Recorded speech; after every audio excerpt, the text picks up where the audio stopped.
Here are my top 5 favorite brokers for beginners. In this video, I'll talk about the benefits of each, what countries each broker is available in, and stay to the end, I'll give you a quick tip on what to look for within a broker to make sure your money is safe. Before I go through the top 5, there are 2 things I want to cover. Number 1 would be, if you don't know what a broker is a platform that allows you to buy and sell stocks. What you do is you set up your broker, then you connect your broker to your bank account, which is usually pretty easy. And then what you do is you transfer money from your bank to your broker and you're good to go from there. Number 2 would be, there are brokers that are commission-free and low fee. Does it really matter? No. The reason is we are investors and we're not making hundreds of trades per day, so the fees really don't matter. What we're doing is finding a few good businesses and buying those businesses every month. Now, on the other hand, if you're a trader and making hundreds of trades per day, then the fees rack up. But please keep in mind, 99% of traders lose money. We are investors. We're long-term investors, so we're looking for those strong businesses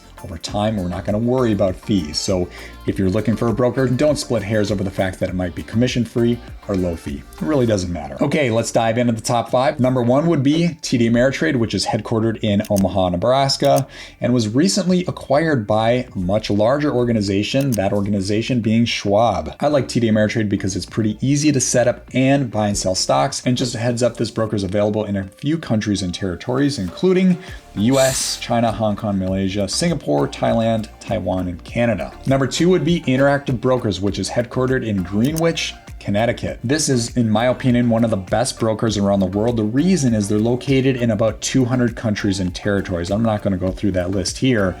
But if you're located in a country and you don't really know what broker to go with, Interactive Brokers is a great option.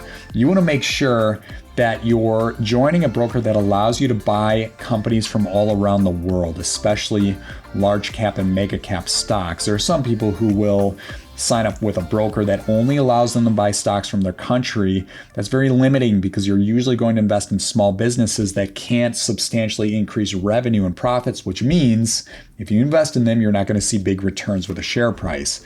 So you want a broker that allows you to buy a lot of companies around the globe so you can see those big revenue increases and, of course, see the profits increase along the way. Interactive Brokers checks all those boxes. Number 3 would be First Trade. They are headquartered in New York and they have a pretty good global footprint, not as many as Interactive Brokers, but they are available in about 29 countries. I won't list all the countries, but you can see them right here. Some of those include Austria, Denmark, Finland, Japan, South Korea, Mexico, Spain, Thailand, and the UK. Number 4 would be Fidelity, which is headquartered in Boston, Massachusetts, and they are available in 26 countries. Some of those countries include the US, Australia, Denmark, Finland, France, Netherlands, Spain, Sweden, and the UK. And number 5 would be Webull, which is headquartered in New York, and they are located in countries and territories including the US, Hong Kong, China, Singapore, Japan, Australia, and the UK. So depending where you're located in the world, one of those brokers should be able to be a great option for you. Now, as mentioned in the beginning of the video,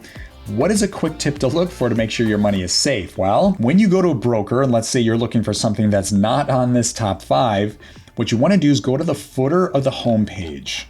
And you're looking for 2 things. One is FINRA, the other is SIPC. So FINRA is an organization that pretty much keeps brokers compliant. It's pretty much the rules and regulations you have to follow. You want to make sure they're part of FINRA.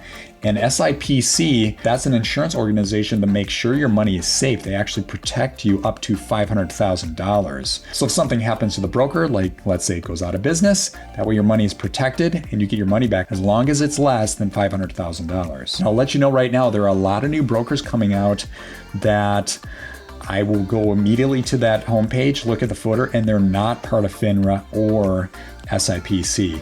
That's an issue. If something happens, like that business goes out of business, you don't get your money back. You don't want that. So again, if you're looking for a broker outside the list I just gave you, definitely go to the footer and look for FINRA and SIPC. There you go. There are my top 5 favorite brokers for beginners. If you guys like this video, hit that like button. If you want to see more videos like it, hit that subscribe button. And if you want to start investing with confidence on your own, I invite you to join Tykr for free.